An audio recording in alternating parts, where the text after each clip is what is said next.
Y en el momento que me indiquen, saco la señal a Facebook.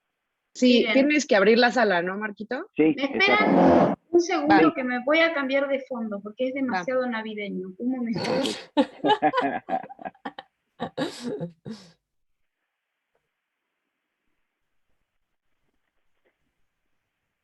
Y ese es demasiado blanco. Ese ya no tiene nada, no tiene chiste.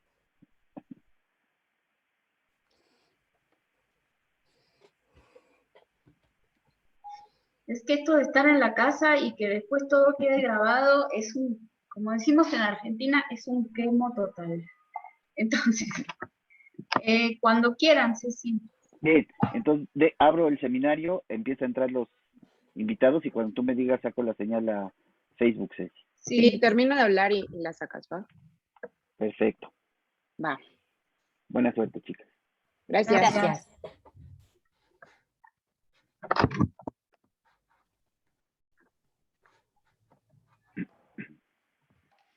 Damos la bienvenida a esta última sesión, Género, Lengua y Discurso en la Universidad. Doctora Analía Aguirre, tiene usted la palabra. Bueno, buenos días, buenas tardes, depende de dónde estén. Creo que en el Cono Sur, que hoy nos acompañan colegas de la Universidad Nacional de Rafaela, están ya en la tarde con 3 horas más, así que saludamos desde aquí de la Ciudad de México y presentamos a la doctora Marcia Arbusto y Lucía Romanini, que tienen bueno, para nosotras, nosotros es un gran gusto poder verlas hoy.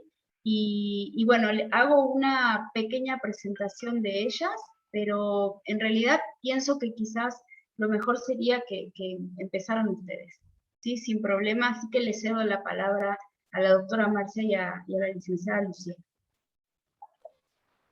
Bueno, buenas tardes, buenos días a todos.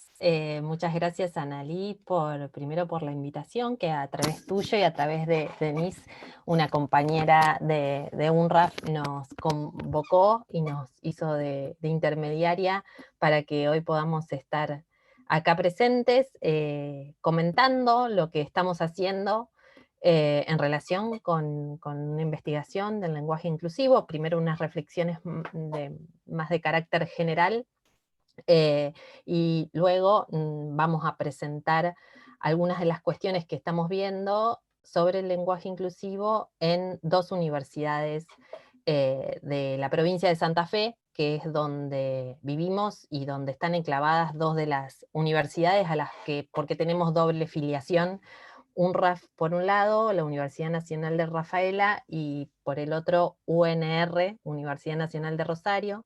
Son universidades muy distintas. UNRAF comenzó a funcionar, digamos, su primera cohorte desde el 2016, así que es una universidad súper nueva y con mucho empuje. UNR, al contrario, es una universidad ya con una historia importante, con muchas más carreras, muchas más facultades, así que bueno, vamos a desplegar un poquito lo que estamos haciendo en torno a eso. Voy a comenzar la presentación yo y después le daré la palabra a mi compañera Lucía. Así que bueno, empiezo. En Argentina, los picos de aparición de discusiones en torno al lenguaje inclusivo en los medios y las redes se suceden desde 2006, con la promulgación de la Ley de Educación Integral, y resurgen relacionados con distintos momentos históricos, como por ejemplo la asunción de Cristina Fernández como presidenta, y ahí esa marcada, la Ley de Matrimonio Igualitario, la de Identidad de Género, los Ni Una Menos. En 2018, con los debates en torno a la ley de interrupción voluntaria del embarazo, se volvió trending topic, y desde ese momento regularmente hay momentos álgidos en los que los debates copan la agenda pública. Esas discusiones aumentan en tensión y se convierten en burla cuanto más disruptivas sean las formas que se propongan en relación con el lenguaje no sexista. A decir verdad, lo que en Argentina hoy se llama lenguaje inclusivo y que recibe todas las miradas es la aparición de la E como marca inclusiva. Si bien algunos insisten en el uso del masculino genérico, hay también circulación de manuales en los que se brindan herramientas y formas de inclusividad. Por ejemplo, a través del desdoblamiento de dos géneros, profesores y profesoras, los nombres epicenos como persona, sustantivos abstractos como infancia o colectivos como estudiantado. Todas esas formas han ganado aceptabilidad a lo largo del tiempo. Y aunque hay cierta reticencia a los usos en nombre de la supuesta economía del lenguaje, este tipo de prácticas ha ido extendiéndose. Y lo que sucede en torno a la marca E es diferente porque además de que su uso es restringido a ciertas esferas discursivas, sigue en el foco de las discusiones, en la arena de lucha, absorbiendo y repeliendo niveles de violencia a veces increíbles. Nos proponemos hoy, en esta instancia, exponer el cuadro de discusión general en torno al lenguaje inclusivo en Argentina, para luego dirigir nuestra mirada específicamente al ámbito de la universidad y mostrar las tensiones que se dan en las prácticas concretas. A quienes en nuestra labor académica argumentamos a favor del lenguaje inclusivo, se los suele señalar que es un tema clasista, centralista, que solo alimenta los divagues de sectores acomodados o el goce personal de reflexionar sobre aquello que nos gusta. Pero que en realidad nuestros posicionamientos, las páginas escritas y también el debate en los recintos académicos no tienen ninguna incidencia social importante más allá de unas pintorescas discusiones mediáticas. Los sentidos que se generan a partir de la mención a la Torre de Marfil, el gueto o los cobayos del laboratorio configuran una violencia que no muestra otra cosa que la confirmación de que el uso de la lengua no es gratuito, puesto que a partir de él se disputan poderes y privilegios que no se quieren ceder.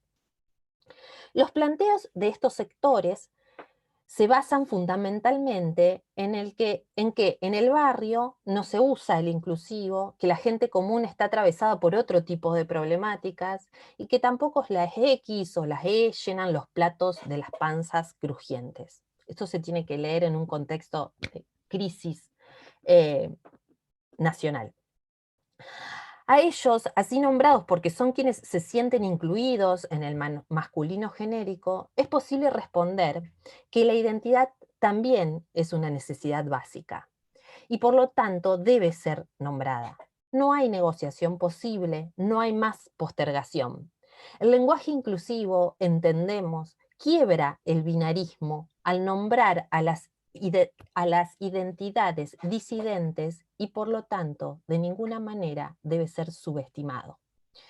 Frente al principio de que el lenguaje refleja la realidad social, en los últimos tiempos ha tomado cuerpo la idea de que la identidad se construye principalmente en el desarrollo de las interacciones verbales. La identidad, que supone la proyección individual en una comunidad, tiene en la lengua un espacio de manifestación. El lenguaje, tenemos que repetirlo, no es una mera herramienta de comunicación, sino el mecanismo simbólico más poderoso de representación. Por lo tanto, el lenguaje inclusivo expresa, explicita, representa la existencia, la convivencia, la cercanía de sectores antes silenciados, de realidades que habitaron la penumbra propia de quienes no siempre tienen voz. La identidad lingüística de muchos sujetos precisa del inclusivo para sostenerse, porque en él se nombra la esencial inestabilidad de los cuerpos y los géneros, y el pataleo de los sectores que se oponen manifiesta la incomodidad de que lo ajeno se haya vuelto algo propio. Menudo poder el de una letra, tecnología potente del lenguaje para transformar la realidad. El inclusivo perturba porque rompe los estados que parecían perpetuos y muestra en esa ruptura que la cohesión del sistema de la lengua sigue garantizada, que los ámbitos discursivos puedan reacomodarse y que la Tierra sigue girando mientras nos comunicamos. Que lo que cambia, producto de ese poder revolucionario de la lengua, es la mención que contribuye a la visibilización, al reconocimiento, a la identificación de personas que salen del mandato homogeneizador de la O. La lengua se vuelve más democrática porque ahora se abre la posibilidad de un nuevo consenso que también protagonizan otras voces. Dice Mafía en un texto ya clásico, y cito: como en otras actividades humanas que requieren cooperación, el mismo contrato social para la convivencia, la política, el derecho, la ciencia, es relevante preguntarnos qué sujetos participan en este consenso, saber si quienes cooperan son un grupo restringido y hegemónico que impone sus condiciones y luego los grupos subalternos aceptan un producto en cuya construcción no participaron. Porque la lengua es el efecto de una selección de qué nombrar, una priorización de qué necesidades cubrir. En particular, si analizamos las situaciones de cooperación mencionadas como el contrato social, la política, el derecho, la ciencia, advertimos que en todas ellas las mujeres han sido segregadas, no han sido admitidas en su constitución en la modernidad. Esto significa que el consenso y la cooperación necesaria para crearlas ha sido sexista, ha privilegiado arbitrariamente las experiencias y relevancias de un sexo sobre otro, de los varones sobre las mujeres. Pero no solo las mujeres han sido segregadas, muchos otros sujetos subalternos lo fueron. Por eso hablamos de androcentrismo en esas instituciones, el privilegio del punto de vista del varón adulto, blanco, capaz, educado y por sobre otras experiencias humanas. Fin de cita. Si le cerramos la puerta, la realidad se cuela por nuestras ventanas. No es posible desoír los sentidos que se despliegan en estas nuevas formas. Y además, y sobre esto creo que precisamos una fuerza contundente, no son igualmente válidos los argumentos en contra del lenguaje inclusivo que los que defienden su existencia y uso. El lenguaje inclusivo es la respuesta a la escucha de las necesidades de un colectivo, de una gran cantidad de hablantes, de tantas identidades que quieren presentarse al mundo, decir quiénes son y no pueden, porque el tesoro de la lengua no había reservado hasta ahora elementos para eso. Entonces, si queremos jugar con la metáfora del tesoro, hagámoslo y enriquezcámonos. Nada grave le sucede a la lengua por cambiar. Las lenguas no son sujetos de derecho, sí los individuos que las hablan. Insisto, las posiciones no son igualmente válidas. No estamos hablando de teorías enfrentadas en torno a la conceptualización del rol docente, por ejemplo. Tampoco de las definiciones posibles sobre el concepto de cultura, ni sobre las tensiones entre liberalismo o estatismo. No se trata de una manifestación más de la polifonía, del dialogismo propio del discurso científico. Nuestro posicionamiento es contra posturas anti científicas y conspirativas que encuentran eco en algunas corrientes sociales y crean no ya verdades parciales, sino auténticas realidades ficticias, peligrosas, que socavan los derechos de las personas. Las lenguas cambian, no son entes asépticos, nada hay de gramatical en los usos que las comunidades instauran. Deberíamos avanzar de casillero, dejar atrás discusiones sin razón. Santiago Kalinowski, en una interesante discusión con Beatriz Arlo, aseveró que el lenguaje inclusivo muestra la disputa por quién es agente de lo lingüístico. El consenso mencionado anteriormente ahora incluye a más protagonistas y eso parece que molesta a muchos sectores que lejos de constituirse de manera homogénea son heteróclitos y a caballo de diferentes dominios, como planteaba Saussure respecto al lenguaje. En esa concepción de agente lingüístico, creemos, se condensan variables de distinto tipo. Aunque sepamos que el cambio lingüístico no está en manos de un grupo, cualquiera sea este, que no se puede manipular conscientemente y que precisa en general de tiempos más o menos largos para sentarse, no podemos desconocer que los consensos se pueden construir, que se pueden planificar acciones políticas cuyos objetivos tiendan a respaldar ciertos usos o por el contrario a desprestigiarlos mediante la burla o la crítica.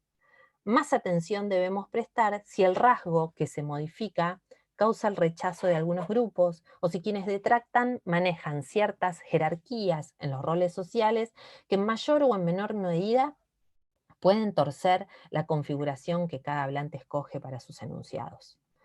Lo que estamos diciendo es que hay límites para lo pensable y lo decible, que no siempre tenemos posibilidad de pronunciarnos, que como hablantes no solo estamos atravesados por factores subjetivos, igual de heteróclitos que los que nombraba Saussure, sino también que nuestro decir se adecua siempre a una circunstancia determinada, que cada sujeto evalúa en coordenadas relativas a la circunstancia espacio-temporal, el interlocutor, el objetivo, el repertorio lingüístico discursivo, los conocimientos del mundo, entre otros factores que podríamos mencionar.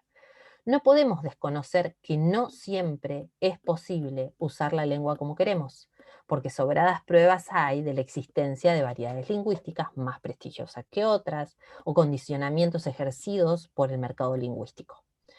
Por eso, hoy, que la realidad ya entró por la puerta, y también por la ventana, nos encontramos ante una situación que nos interpela y en la que podemos asumir que somos actores esenciales. Cito, la universidad, por su papel de transmisión de conocimiento, socializador y de referencia social, de referencia social, se configura como un agente de cambio decisivo para el avance hacia el empleo reflexivo y crítico de un lenguaje inclusivo e igualitario. Fin de cita de Jiménez Rodrigo, Gonzalo y Cortés. Las instituciones deben estar a la altura de esas nuevas maneras de nominarnos, y también aquí no hay postergación posible. Entendemos que debemos ser exponentes de sensibilización y insistimos con la misma idea de que las posturas a favor o en contra no deben ponerse en pie de igualdad, y sobre la manera de serlo es que pensaremos acciones concretas. Ahora bien, en la comunidad lingüística que conforma la universidad, en la que se intercambian textualizaciones orales y escritas, las tradiciones discursivas se rigen por modelos que tienden a un grado de dinamicidad bajo. Los géneros científicos académicos y también los administrativos que conforman los hábitos verbales de quienes habitamos el mundo universitario se configuran con rasgos en general más estrictos y conservadores que en otras esferas de la vida cotidiana. Esto no supone que no se puedan suceder los cambios. Un ejemplo claro es la primera persona del singular, que se ha ido abriendo camino en tesis de posgrado y ya no se señala como inadecuada, mostrando, creemos, el triunfo de la expresión subjetiva en un ámbito que puede socavar la individualidad, sino que simplemente hace manifiesta la resistencia ante la expansión de lo ya dado. El lenguaje inclusivo, entonces, también nos pone a revisar las formas que hasta hace poco tiempo eran características de un discurso formal como es el académico. El uso del masculino no marcado fue, hasta hace muy poco, un principio de lengua, un axioma sobre el cual no discutíamos. Y acá estamos hoy. Es posible hacer un parangón. El discurso en la universidad suele poseer una densidad teórica tal que demanda de máxima atención en la selección de los elementos lexicales para nombrar con precisión y adecuadamente aquello que quiere nombrar. En lo personal, por ejemplo, cuando estudiantes ponen en pie de igualdad lenguaje y lengua, se me eriza la piel. Escuché a una nutricionista alertar a sus pacientes que la leche de soja no era tal, sino solo un jugo. Revisar el discurso de la historia nos permitió a los americanos exigir que no se llame descubrimiento a la llegada de los españoles a América. ¿Por qué entonces, si no es lo mismo X que Y, sería inocente e inofensivo seguir usando las formas masculinas o la versión binaria de masculino y femenino, excluyentes de la diversidad? Paño plantea que una manifestación verbal no debería ser juzgada por el parámetro de la gramática normativa, de la norma patrón, de lo correcto, sino más bien por la óptica de la evaluación que el interlocutor hace de su contexto de interacción, procurando, en base a esa evaluación, adecuar su discurso a ese contexto, de modo de tornarlo aceptable por parte de sus interlocutores. Usar la lengua es encontrar el punto de equilibrio entre dos ejes, adecuación y aceptabilidad. Adecuación a los parámetros de circulación de las textualizaciones, a las lógicas de funcionamiento concretas que cada comunidad establece. La aceptabilidad, o sea, la actitud del receptor de aceptar el texto de su interlocutor, está ligada a índices de tolerancia variables en función de las comunidades o de las personalidades. Digamos entonces que la comunidad académica suele tener poca tolerancia al corrimiento de los rasgos lingüísticos discursivos de sus enunciados orales o escritos. Como la lengua, la noción de adecuación y la de aceptabilidad varían de persona a persona, de grupo social a grupo social, de una cultura a otra.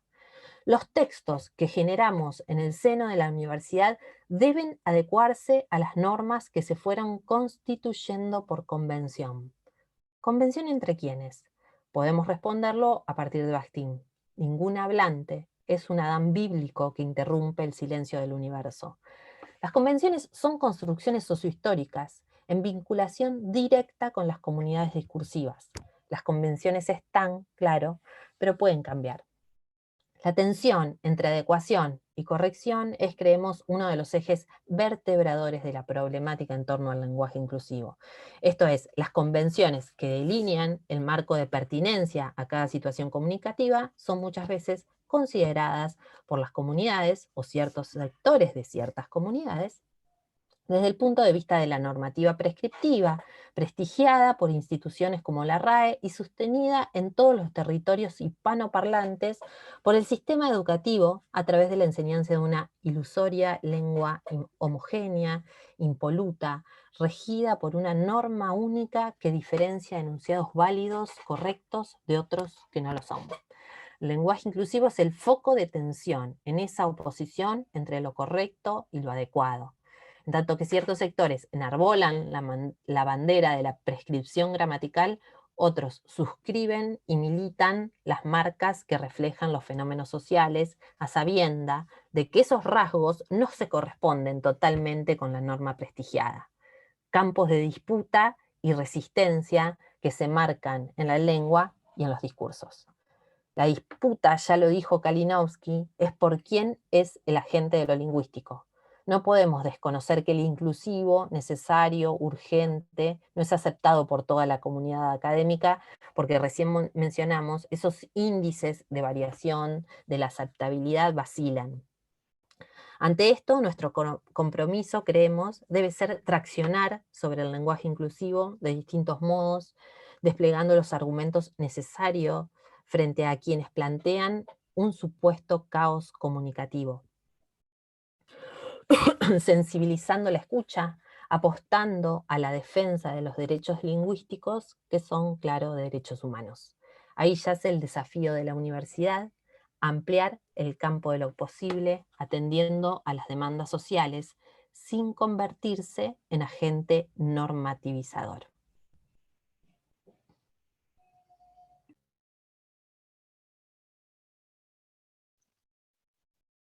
Bueno, Marcia, la verdad es que me encantó todo lo que dijiste y me sorprendiste porque siempre es bueno escuchar como diferentes perspectivas y la perspectiva de Argentina es un poco más seguir todo este proceso, ¿no? Porque empezaste con una cuestión más bien cronológica explicando cómo se habían dado estos hechos, cosa que como estamos siempre haciendo estos eventos para Latinoamérica y el Caribe, sabemos que las diferentes regiones pasan por diferentes procesos, inclusive en México, y entonces aquí es donde me parece interesante todo lo que estás diciendo, porque justamente es un poco unificar problemáticas o visibilizar otras problemáticas que quizás no se dan en otros países. Pero bueno, luego de los comentarios y las preguntas, le doy la palabra a Luciano. Sumo también mi agradecimiento por la invitación, por la participación en este foro y también por la escucha de todos quienes están acá hoy compartiendo este espacio. En esta segunda parte de nuestra intervención queríamos detenernos a partir de las reflexiones planteadas hasta aquí en algunos aspectos de lo que podemos entender en términos de las dinámicas discursivas que en las universidades argentinas se configuran en relación con el empleo del lenguaje inclusivo. Y vamos a presentar para eso algunos datos que surgen de los primeros avances de un proyecto de investigación que estamos llevando a cabo desde agosto de este año, en el marco de una convocatoria de proyectos de ciencia y tecnología con perspectiva de género que financia el gobierno de Santa Fe, la provincia en la que vivimos y a la que pertenecen las universidades en las que trabajamos. En una coyuntura en la que numerosas instituciones universitarias vienen produciendo documentos administrativos en los que se materializan gestos protopolíticos a través de los que se asumen posicionamientos respecto de las formas lingüístico-discursivas de expresión del género, el proyecto que estamos desarrollando tiene como objetivo analizar prácticas y representaciones discursivas de dos universidades nacionales ubicadas en el territorio santafesino, la Universidad Nacional de Rosario y la Universidad Nacional de Rafaela, y emplea los dispositivos conceptuales y analíticos de los estudios glotopolíticos y del análisis del discurso.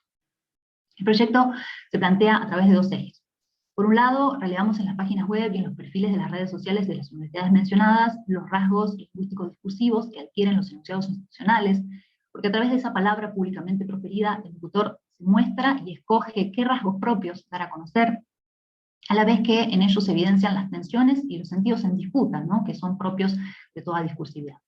Y por otro lado, si bien en esto no nos vamos a detener en esta presentación, estamos construyendo datos a partir de entrevistas grupales que nos permitan relevar las prácticas y analizar las representaciones sobre las relaciones entre lengua y género que tienen estudiantes y docentes, porque esas representaciones, entendemos, condicionan los comportamientos de los sujetos y determinan también las dinámicas de funcionamiento que son propias o que aparecen como propias de cada institución. Vamos a compartir entonces, ahí está cargando la presentación, en primer lugar, los textos de algunas resoluciones de diferentes universidades para discutir sobre esa base algunos aspectos en torno a la dimensión regulativa del lenguaje que allí aparece puesta en juego. Si bien todas las resoluciones tienen un cuerpo de considerandos en los que son diferentes fundamentos para los actos resolutivos, vamos a detenernos solamente en el articulado. Estas resoluciones no pertenecen, salvo una referencia que vamos a hacer al final a una resolución de la Universidad de Rosario, no pertenecen a las universidades que estudiamos, pero sí dan, creemos, un marco general respecto de la discusión y la dimensión regulativa en relación con el lenguaje inclusivo en las universidades argentinas. Una de las primeras resoluciones que se elaboraron corresponde a la Facultad de Humanidades de la Universidad de La Plata. Es una resolución aprobada en octubre de 2017, donde se puede leer que el Consejo Directivo de la Facultad de Humanidades resuelve anexar al régimen de enseñanza y promoción, como artículo 41, el siguiente texto. Dado que la lengua es sexista, entre comillas, en su morfología, y el masculino presenta mayor extensión, de nuevo entre comillas, que el femenino, la conformación morfosintáctica conlleva presupuestos ideológicos.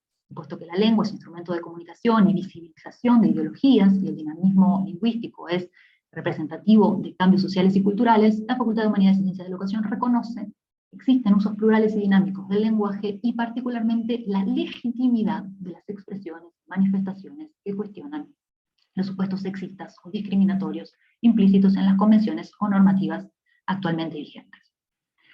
Podríamos detenernos en diferentes aspectos de este artículo, digamos, incluso en cuestiones respecto de los posicionamientos teóricos que allí aparecen, pero vamos a centrarnos solamente en el acto resolutivo en sí. En este caso, la institución resuelve reconocer que existen usos plurales y dinámicos, etc., y atribuye legitimidad a esas expresiones.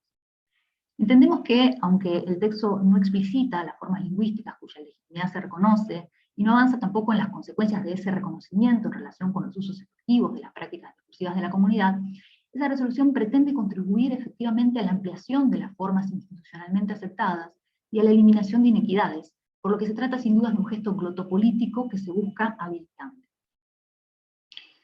Una segunda resolución es la resolución de la Universidad Nacional de General San Martín.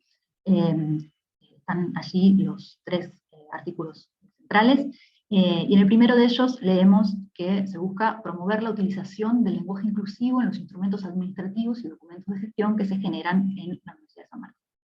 Esa segunda resolución, en ese primer artículo muy breve, tal como es, se presentan, sin embargo, al menos tres aspectos que resulta interesante destacar en relación y a diferencia del caso anterior. En primer lugar, el acto resolutivo no es ya el de reconocer, sino el de promover. Hay, por lo tanto, una dimensión propositiva en ese artículo. En segundo lugar, la UNSAM opta por emplear explícitamente la expresión lenguaje inclusivo. expresión que no aparece, sin embargo, delimitada, ni en el articulado, ni en los considerandos, de modo que en este caso, al igual que en el texto anterior, la resolución no se pronuncia en relación con la elección de unas formas u otras del lenguaje inclusivo. La norma refiere, en su considerando sí, a la protección de los derechos de las mujeres, la diversidad sexual y de género, en un momento, pero también a la omisión de las mujeres en el plano discursivo. Ambos son segmentos literales de los considerandos. Por lo que, si en la primera formulación podía leerse una interpretación no binaria, esa posible interpretación se pierde en la segunda. En tanto que del artículo 3º, que propone crear una comisión para la elaboración de un manual de estilo, puede entenderse que las formas concretas que debe asumir o que puede asumir el lenguaje inclusivo en esas instancias en las que se propone su uso, van a ser establecidas en un futuro manual que, si bien no traemos aquí a colación, efectivamente fue elaborado y comenzó a circular. Por último, esta resolución también, a diferencia de la anterior, delimita el campo de las prácticas discursivas sobre las que tiene alcance. Esto es, aquellas que en el primer artículo corresponden al campo administrativo de la gestión, y en el segundo artículo se amplía ese alcance a la comunidad universitaria, aunque ya no hablándose de lenguaje inclusivo en esos términos, sino de comunicarse con un trato respetuoso. Es decir que vamos encontrando diferentes formulaciones y sentidos en ese juego que aparece en los textos de esta resolución. Y una tercera resolución que vamos a comentar y que incluimos porque, además de proponer un acto resolutivo diferente, presenta una variación significativa en relación con el modo en que se concibe el lenguaje inclusivo. Esta resolución, como ven en pantalla, corresponde a la Universidad Nacional de Río Negro, y así se propone establecer en el ámbito de la Universidad de Río Negro el uso adecuado y pertinente del lenguaje inclusivo en la vida, que el uso adecuado y pertinente del lenguaje inclusivo en la vida académica no acarreará cuestionamiento ni sanción alguna. Y luego también se encomienda a una comisión la organización de capacitaciones para ese buen uso. Entonces, en este caso, aparece como especialmente interesante respecto de las variaciones que propone la formulación que se plantea en este texto, la calificación de adecuado y pertinente que restringe el uso del inclusivo que no será sancionado. Esta formulación no explicita, al igual que en los casos anteriores, una definición del lenguaje inclusivo, ni por lo tanto especifica tampoco qué se entiende por uso adecuado y pertinente del lenguaje inclusivo, que queda, entendemos también, para ser resuelto en el futuro, en este caso bajo la forma de capacitaciones a cargo de una comisión que se plantea deberá incluir especialistas en lingüística y gramática. Ese acto proyectivo, creemos, deja leer una confianza en que o bien existe un consenso respecto de cuáles son las formas adecuadas y pertinentes de usar el lenguaje inclusivo. Podemos preguntarnos también si son adecuadas y pertinentes per se, o lo son en relación con determinadas situaciones de uso. O bien, puede entenderse también que serán los lingüistas y gramáticas consultadas quienes podrán establecer esa pertinencia y ese uso adecuado.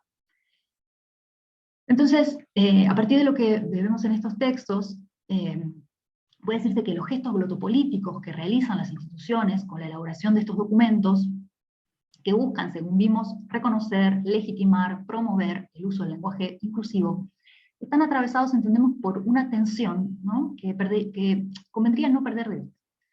Y esto al menos en dos sentidos. Primero, porque se inscriben en estos textos formaciones discursivas diferentes, lo que puede advertirse en los textos que ya comentamos, pero puede observarse con especial claridad en un último caso que traemos para observar, que corresponde a la resolución de la Universidad de Rosario, cuyo último considerando plantea que el presente expediente es tratado y aprobado por los señores consejeros superiores en la sesión del día de la fecha, en una forma enunciativa que aparece como claramente antagónica respecto de las que propone el propio texto que le incluye, donde el Consejo resuelve aceptar como válidas las expresiones del lenguaje inclusivas y no sexistas en las producciones de los 4 claustros, y habilitar la utilización de expresiones del lenguaje inclusivas y no sexistas en la comunicación institucional, administrativa y de gestión. Entonces, creemos que las tensiones que pueden leerse en estos textos son también, o en todo caso forman serie con, las que aparecen cuando quienes empleamos la forma del inclusivo lo hacemos de manera sistemática o cuando dudamos respecto de la forma inclusiva que debería corresponder a una u otra palabra. Es decir, emergen en un mismo enunciado formas y por lo tanto posicionamientos que no siempre son convergentes. Pero hablamos de la tensión que atraviesa estos documentos todavía en otro sentido. Por un lado, se trata de resoluciones que emergen de un espacio del campo político-ideológico y por lo tanto discursivo, que antagonizando con la posición de las academias, reconoce el carácter inherentemente político de toda práctica lingüística, campo que está además, sin duda, atravesado en diferentes grados por la potencia transformadora que han mostrado los movimientos feministas y las disidencias, de los que los espacios universitarios no están claramente al margen. Por dar un ejemplo, la Universidad de Rosario aprobó recientemente, en diciembre del año pasado, un plan al que llamó Plan UNR Feminista. Pero decíamos en diferentes grados, porque si bien algunas instituciones abren el juego al empleo de las diferentes formas del lenguaje inclusivo, otras establecen límites en busca de respetar la gramática que podemos calificar de estándar, con lo que se discute, por lo tanto, el androcentrismo, pero no en todos los casos el binarismo. Podemos leer entonces gestos de diferentes alcances que ponen en escena el compromiso de las instituciones universitarias en pos del reconocimiento de inequidades y de las transformaciones sociales que buscan desmontarlas. Ahora bien, no puede desconocerse que estas normativas constituyen intervenciones que, así como el discurso prescriptivo de las academias, buscan regular el campo discursivo y lo hacen también como las academias, desde posiciones de poder en ese campo discursivo. En este sentido, aunque no se busque imponer, sino promover, no deja de tratarse de un dispositivo de regulación de las prácticas lingüísticas y discursivas, ya que se dispone en el orden de lo que puede o debe decir.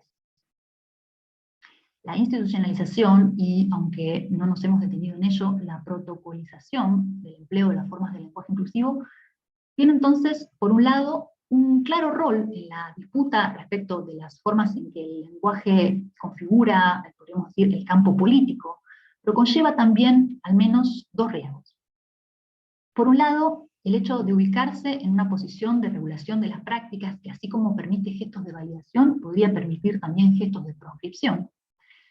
Y por el otro, el hecho de que la normativización corre el riesgo de socavar la potencia transformadora de prácticas que aparecen hoy como instancias disruptivas en relación con un orden lingüístico discursivo hegemónico. Vale preguntarse entonces si avalarlas con el aparato normativo de las instituciones es el camino para alimentar su potencia transformadora. Y esa pregunta se nos plantea también porque las tensiones a las que nos referimos pueden observarse asimismo en las formas en que en los enunciados efectivos que las instituciones generan se manifiesta la expresión del género. Y para indagar acerca de eso, como decíamos, vamos a mostrar finalmente una serie de enunciados institucionales que surgen del corpus de materiales discursivos de UNRAF y UNR con el que estamos trabajando. Este primer texto corresponde a una publicación de Facebook en la cuenta institucional de UNRAF, en la que se opta por el empleo de formas que, o bien, formas que o bien no marcan género, ¿sí?, como autoridades, miembros,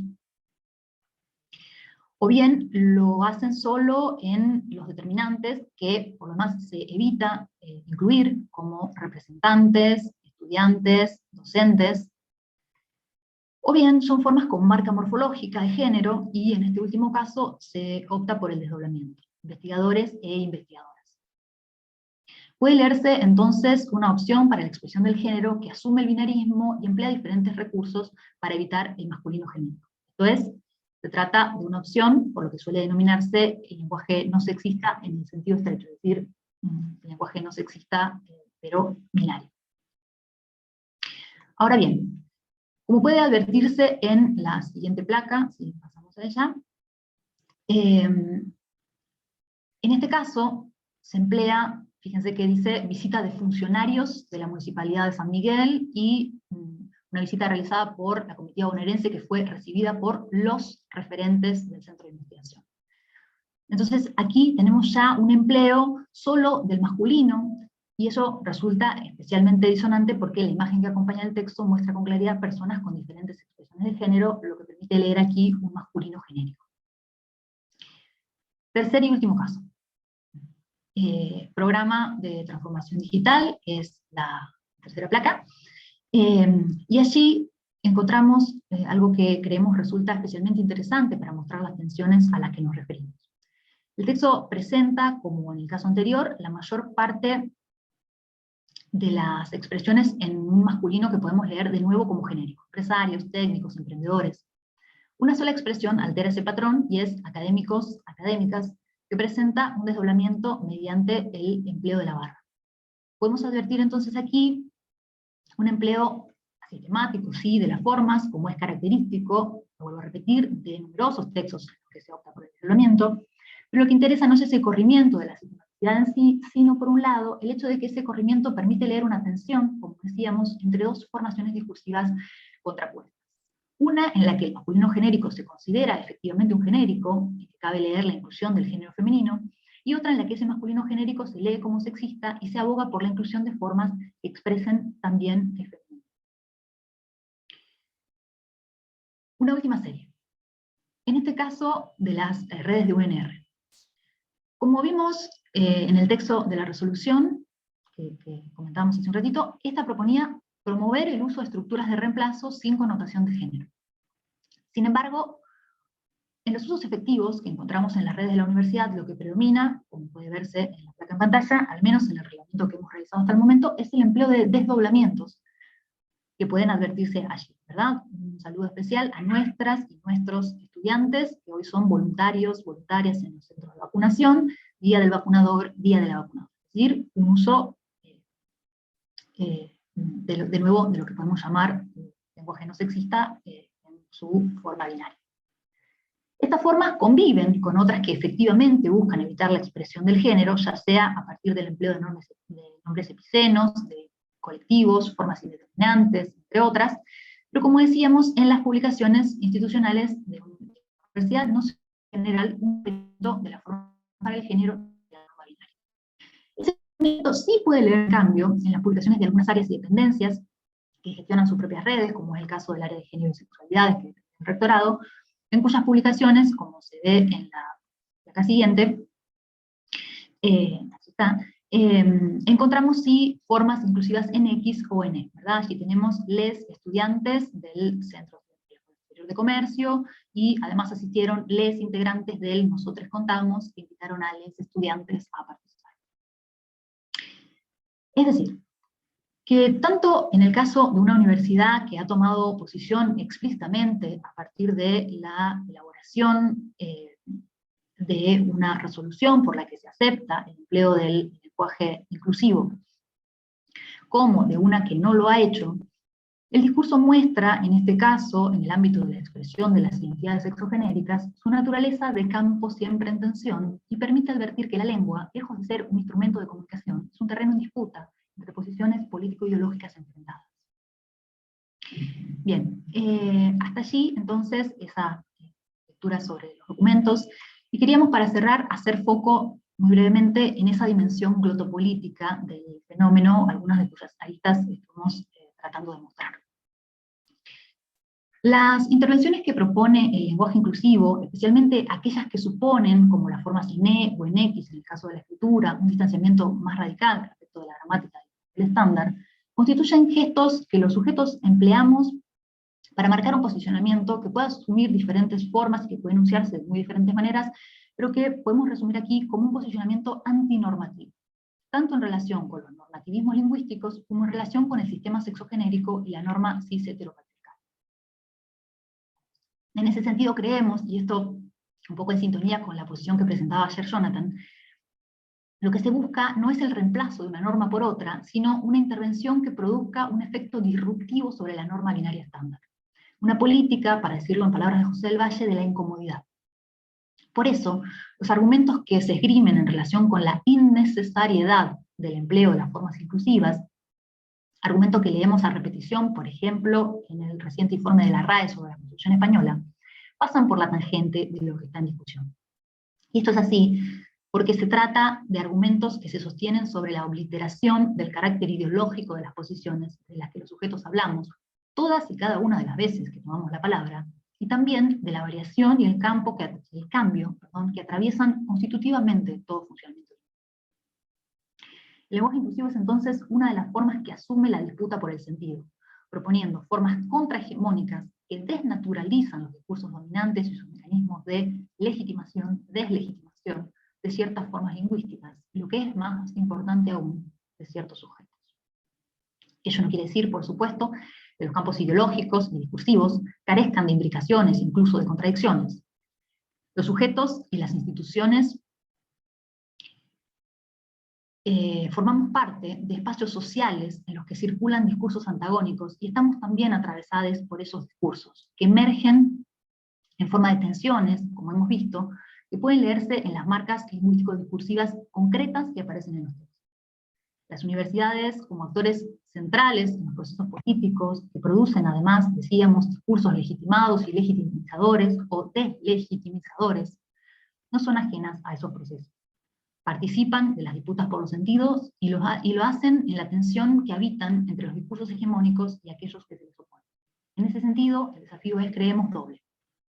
Por un lado, constituirse en instituciones transformadoras que estén dispuestas a intervenir desde los saberes que en ellas se construyen, y en particular, y quiero realizar esto, desde las ciencias humanas y sociales, es decir, de los aportes que las ciencias humanas y sociales pueden hacer para esa transformación, en los procesos discursivos que contribuyan a traccionar cambios sociales que redunden en la ampliación de derechos de mujeres y disidencias. Y por otro lado, hacerlo sin dejar de reconocer y de cuestionar y cuestionarse su lugar de privilegio como agentes de legitimación, de saberes y por lo tanto de discursos. Bien, hasta aquí. Muchas gracias. Muchas gracias, Lucía, por esta explicación tan clara, y la verdad es que tanto Marcia, que empezó con toda la cuestión de la problemática del lenguaje inclusivo en general, y vos lo aterrizaste a la cuestión de la universidad, aquí, bueno, este foro tiene que ver más que nada con la educación superior, aunque sabemos que está vinculada, pero con la sociedad en general, pero quiero decir que justo esta situación que mostrabas con todos los artículos, pienso que sí es importante, como los protocolos, verlos con mucha lupa, ¿no? A ver al pie de la letra qué habían dicho, porque el primer registro era de el lenguaje sexista y con comillas, y hasta dónde puede generar tanto conflicto eso, ¿no? Porque realmente decimos, ¿cómo? Con comillas, ¿no? Entonces, ahí empieza, creo, esta cuestión de que siempre podemos preguntar cómo, en qué momento escribir todo, de qué forma, porque siempre pasó lo mismo. Bueno, ahora no es tanto el debate con los protocolos, pero creo que es lo mismo, ¿no? Hasta donde en la letra de las universidades puede estar establecido de una manera ciertas, como decías vos, imposiciones, de alguna manera, que finalmente tienen un punto de regulación, pero tampoco de obligación, ¿no? Sino más bien al revés, o sea, hay como una extensión. Entonces, bueno, yo tenía algunas preguntas, pero primero les voy a hacer unas preguntas que nos dejaron aquí. Jorge Nicolás dice, buenas tardes, sé que en la resolución de la Universidad de Córdoba, Argentina, sobre el lenguaje inclusivo, aparecen como usos no aconsejables la arroba y la X y la E, reduciendo el lenguaje inclusivo a indeterminantes, quienes, algunas personas, etcétera, a circunloquios, el bloque parlamentario oficialista en lugar de diputados, a reemplazos léxicos, perdón. ¿Saben algo acerca de lo que entiende y consecuentemente aceptan por lenguaje inclusivo la universidad de la que forman parte? Como una definición, ¿no? De esto. Y la otra pregunta es, porque en parte vieron que el foro estuvo rondando en qué es el lenguaje inclusivo realmente. Y luego la otra es, Erika Navarrete dice, ¿es correcto decir saludes? ¿No solo es en los pronombres? ¿Será que necesitamos más conocimiento para el buen uso del lenguaje inclusivo o el uso correcto de la E para abrir caminos de cambio? Esos serían los dos comentarios. Bueno, a ver, no entendí si la primera pregunta era en relación con nuestras universidades o con Córdoba. Nosotros trabajamos tanto en UNR como en Universidad Nacional de Rosario, como Universidad Nacional de Rafaela, que son los casos que fuimos mostrando de las publicaciones en las páginas web y en las redes sociales. Universidad Nacional de Rafaela no tiene una resolución acerca del lenguaje inclusivo.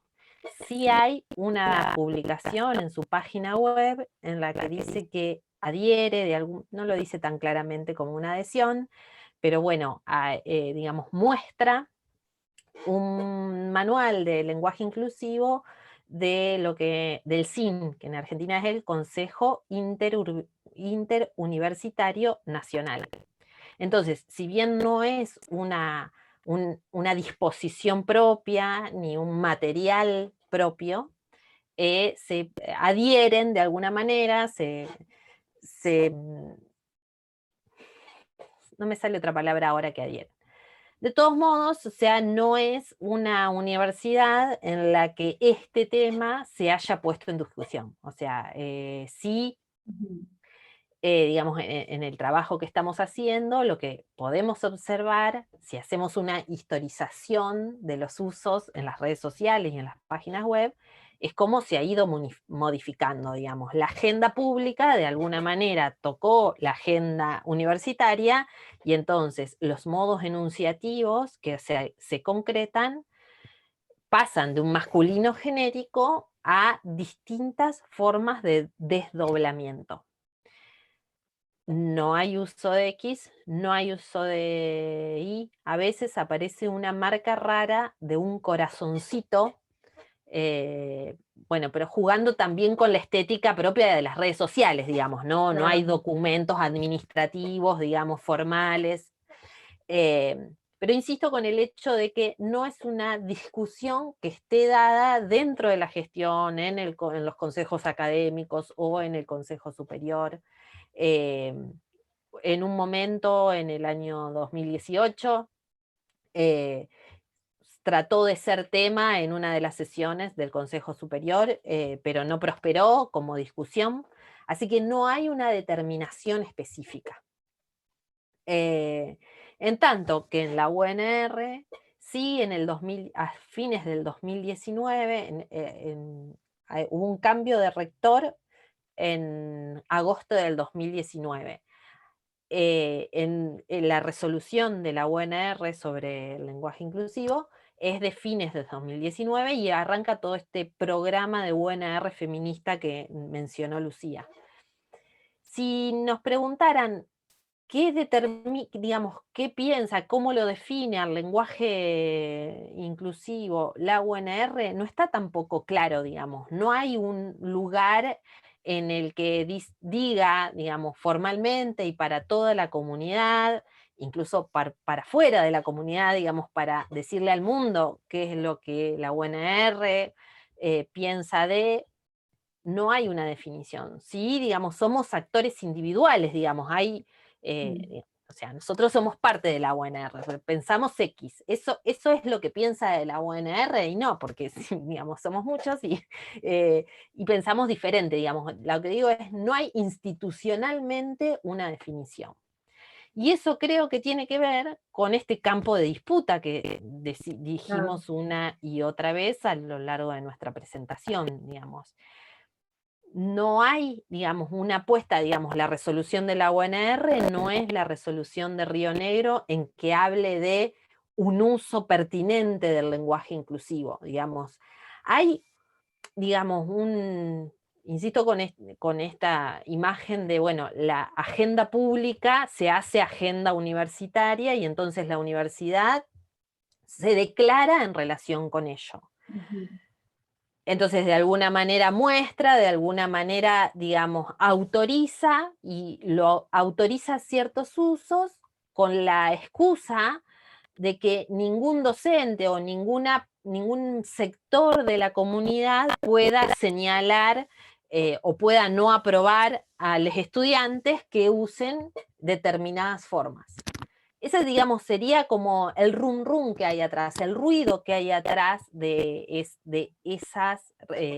esa resolución existente, digamos, la que nosotros mostramos, el fragmento que nosotros mostramos en donde se ve que, a pesar de que hablan de lenguaje inclusivo, dice los señores consejeros, entonces por eso las tensiones, pero después se despliegan dentro de la Universidad Nacional de Rosario otras resoluciones de algunas otras facultades. No todas las facultades tienen su resolución, pero sí las tienen muchas. Por ejemplo, nosotros trabajamos en Humanidades y Artes y no tiene una resolución propia porque adhiere a esa de la Universidad Nacional de Rosario. Entonces creo que acá, digamos, hay digamos, la institución, digamos, que es, digamos, no es que no define por omisión, no define como posición política de no definir el lenguaje inclusivo y no decir qué formas son pertinentes, sino, digamos, decir, bueno, está sucediendo algo con la lengua, el día de mañana determinaremos si fue cambio o no, o si se perdió en el medio, o cómo se proyectó en el uso. Asistimos a esto, a este fenómeno, resguardamos a los sujetos en el sentido de que nada pueda sucederles académicamente si, digamos, nadie pueda determinar que lo que ha escrito o ha dicho sea incorrecto. Pero no decimos cuáles, digamos, en algunos casos, digamos, hay una suerte de consejos o se privilegian ciertas maneras sobre las otras, pero en ningún momento hay una determinación así tajante de debe decirse la E en todos los sentidos y haciendo juego de concordancia en absolutamente todos los elementos. Claro. En nuestra universidad eso no existe. Ok. No sé si Lucía querés agregar algo. Y la cuestión de la E, porque... Ah, perdón, me superpuse, me llega tardío. Sí, no hay problema. No sé si Lucía quiere aportar No, algo. está bien, Anneli, agregarlo. Que justo el otro comentario pregunta sobre el uso de la E, que la gente como que no podemos saber del todo a qué se refiere, o sea, no a qué se refiere, sino estudios lingüísticos más amplios, según mi parecer. Y creo que también empieza justo con lo que me parece que está relacionado con esto de la definición, ¿no? Porque si pudiésemos lograr una definición política, como decís, quizás desde ahí podríamos defender su utilización, ¿no? Su manual o lo que sea. Aquí en México les cuento que la E es una cuestión preocupante para las universidades porque las personas que están trabajando en los medios, como ustedes, como en las redes sociales o las publicaciones impresas, son atacadas cuando usan el lenguaje inclusivo. Entonces, hay mucha violencia, que me imagino que en Argentina es lo mismo, pero lo que quiero decir es que siento que quizás en Argentina sí existen más manuales con la E, por lo menos yo encontré uno hasta en Amazon, que es argentino. El autor creo que él es argentino. Y entonces aquí es como que sí, pero el problema siempre es la cuestión de el bendito manual, ¿no? Que finalmente es por la cuestión de la academia. Entonces creo que me parece, no sé ustedes, porque bien dijiste que ustedes no han declarado esta cuestión, pero ¿cómo tomo esta pregunta y engancho un poco la mía? ¿Cuáles serían los puentes que podríamos hacer entre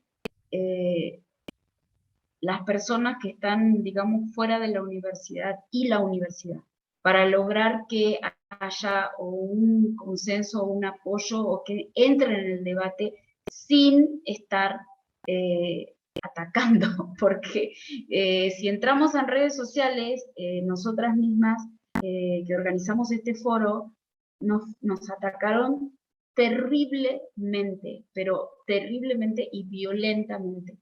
Entonces está el punto ¿no? ¿Cómo lograr, no sé si, porque yo siempre voy a no estar, estoy de este lado, estoy del otro, sino cuál sería el puente o el acuerdo posible para poder decir, por ejemplo, leímos que siempre igual es el mismo comentario, porque a la UNAM le pasa lo mismo, que cómo la universidad va a adoctrinar, ¿no? Ese sería el punto de decir, ¿por qué nos tienen que decir cómo hablar?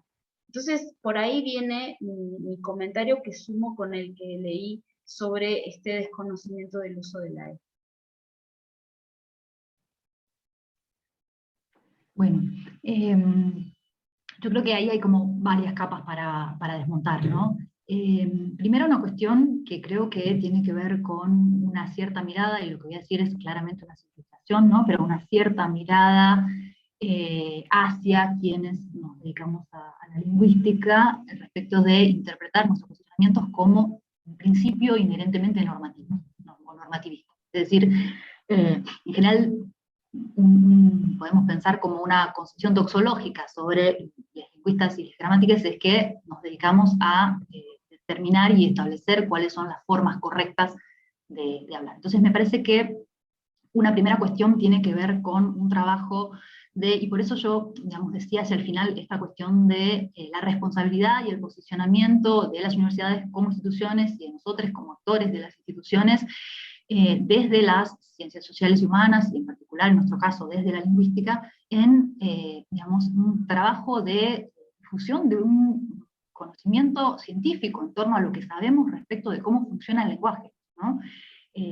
Me parece que ahí, y esto, digamos, hace eco con lo que decía Marcia al comienzo respecto de que no se trata de una posición que avala el lenguaje inclusivo desde una mirada ideológica X frente a una mirada que lo rechaza desde una mirada ideológica X, sino que las hay, por supuesto, porque todos somos sujetos, y como sujetos somos sujetos históricos y políticos, y digamos, no podemos enunciar desde un no lugar, ¿no? Enunciamos desde un lugar político-ideológico, eso indiscutiblemente. Pero hay también conocimientos científicos que las disciplinas de las ciencias del lenguaje vienen elaborando desde hace mucho tiempo y que nos permiten sostener ciertos hechos respecto de cómo funciona el lenguaje. Entonces, me parece que una parte de esto tiene que ver con eso, con digamos, la posibilidad que las instituciones y los actores que trabajamos en ellas tenemos de, digamos, dar a conocer ciertas cuestiones desde el lugar de ciertos saberes que las disciplinas lingüísticas han elaborado. Las lingüísticas digo porque es el lugar desde el que estamos hablando, pero por supuesto también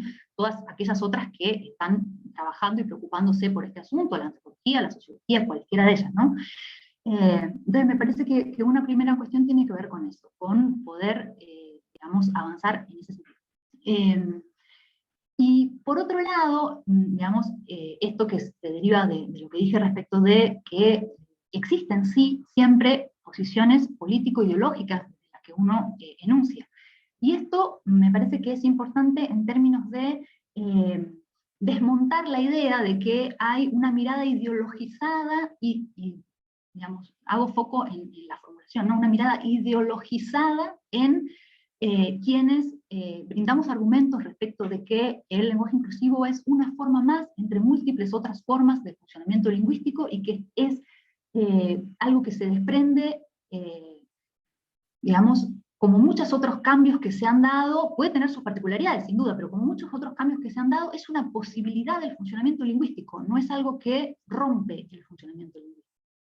Entonces, digo, hay una mirada que tiende a pensar que quienes brindamos argumentos desde las ciencias del lenguaje respecto de que esto corresponde a modos X del funcionamiento lingüístico y que además tiene que ver con los modos de inscripción de los sujetos en el lenguaje, estaríamos teniendo una mirada ideologizada, en tanto que quienes están parados del otro lado, o parados, porque es la forma que suelen preferir, tienden a tener una mirada científica, ¿no? No ideologizada.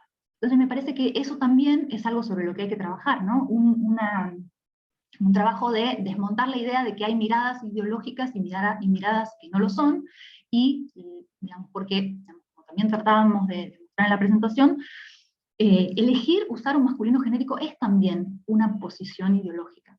es también una posición ideológica, es una posición ideológica distinta, pero es también una posición ideológica que está naturalizada, ¿sí? Que se ha tornado, para usar una frase de un clásico de cuestión, una verdad evidente, que entonces no la vemos como tal, pero claramente hay también allí un posicionamiento ideológico. Entonces, digamos, me parece que en primer lugar esas dos capas, y después pensar también que sin, digamos, esto que estuvimos tratando de mostrar tiene que ver con reconocer justamente lo que iniciábamos en términos de las tensiones en las dinámicas discursivas, y reconocer que es natural que así sea, que así se dé, que no podamos llegar en principio a una definición, digamos, en este momento. Quizás cuando el tiempo pase y podamos mirar con cierta distancia, la realidad podrá ser otra, pero el hecho de que no podamos llegar a una definición no quiere decir que no podamos tener gestos, como leíamos en las resoluciones, gestos habilitantes.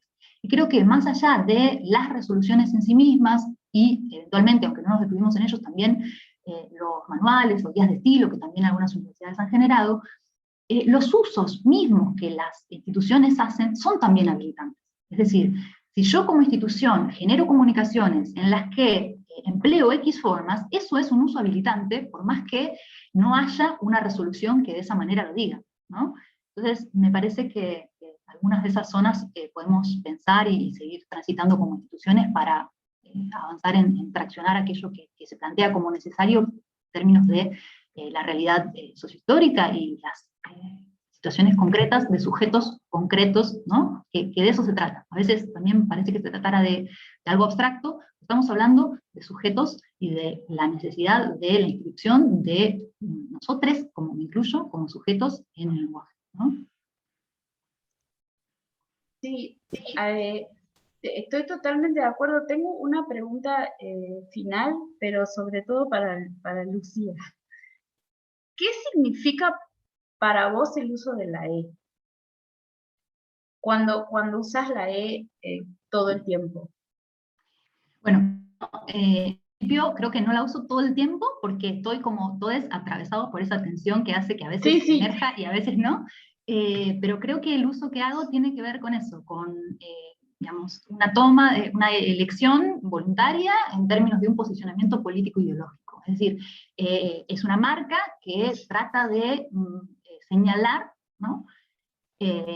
Una disrupción en términos de esto que planteaba en términos de un antinormativismo, es decir, digamos, una toma de posición respecto de que podemos como sujetos elegir las formas que empleamos, que no estamos necesariamente sujetos en otro sentido a X normas que vienen de X instituciones, y que el sistema sexogenérico nos impone ciertas marcas de las que, digamos, tratar de correrme, y todo es una marca, ¿sí? Es una elección voluntaria que la hace disruptiva, es decir, lo hago a conciencia de que hay una disrupción allí y que se genera un ruido, pero creo que ese ruido es productivo para mostrar ciertos aspectos del fundamento lingüístico y de, digamos, las configuraciones que terminan generando, digamos, sujetos subalternos, porque esa es la cuestión, ¿no? Subalternizados, y es una denuncia en torno a eso, ¿no? Claro, perfecto, ¿no? La verdad es que sí, te pregunté porque a mí me cuesta el uso de la E, pero justamente por un comentario que le había hecho a Marcia sobre esta situación de como ocultar, me sale decir, o no visibilizar a la parte femenina. Entonces siempre hay como estas cuestiones de decir, pero es que las mujeres o las personas que se identifican con el género femenino, con la A, no están en la E, etcétera, etcétera, etcétera. Ahí creo que hay dos, perdón, porque creo que hay como dos, muchos otros, pero digamos dos valores del uso de esa E, y eso está, hay trabajos muy lindos sobre eso, en Argentina hay un trabajo de Angelita Martínez y de Andrea Menegoto, tienen muy lindos trabajos sobre eso, sobre las variaciones y las formas de uso de la E en la variedad que usamos, o las formas que aparecen en Argentina, ¿no? Y entonces, digamos, hay como dos valores. Hay un uso en el que la E forma una serie terniaria, entonces es todos, todas, todes, y entonces esa E, digamos, aparece como lo no binario frente a la A y a la O, y el uso que más bien hago yo es un uso inclusivo, que incluye la A, la O y otras formas que no se comprenden en la A y en la O. Por eso, digamos, en mi uso particular, a mí no me hace ruido esa falta de la A, ¿no? Perfecto. No sé, Marcia, si querías aportar algo, contestar algo.